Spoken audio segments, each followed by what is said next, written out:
सोची विचारे चाह हमरो कला बाहे बोलल राजा जी। सोची विचारे चाह हमरो कला बाहे बोलल पिया जी। नाही तो कल हमहू मारा बहाली राजा जी। नाही तो कल हमहू मारा बहाली पिया जी। बुझनी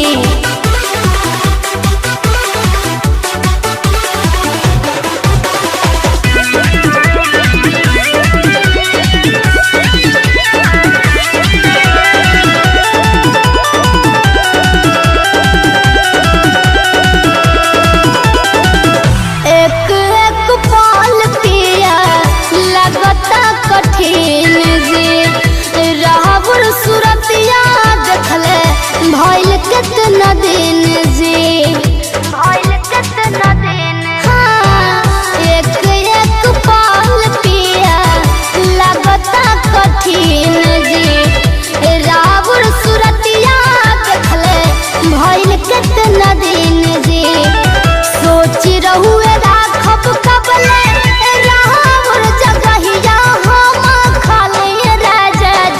तो सुन ले कहल हमारा दिल बहाली राजा जी। नाही तो कहल हमारा दिल बहाली राजा जी।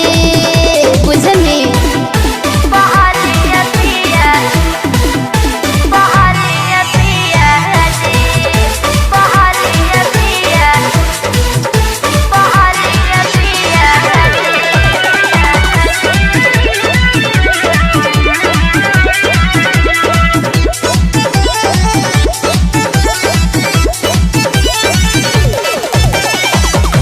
राहुल कमी होता पर बिन जी फील हो।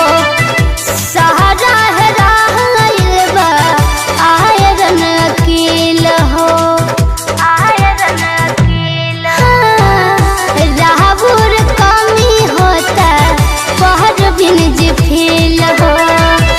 सहारा है राहिल बा आयरन यकील हो।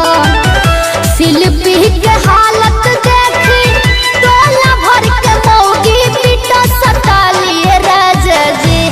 आई न तो कहले हमहू मारा दो बहाली राजा जी। नाही तो कहले हमहू मारा दो बहाली राजा जी। कोनो बहाना अब राउर नहीं चली मारी रे जाने अचरल रउआ थाली। सोची विचारे चाहे हमारा कला बाहे बोलल राजा जी। सोची विचारे चाहे हमारा कला बाहे बोलल पिया जी। नाही तो कहले हमहू मारा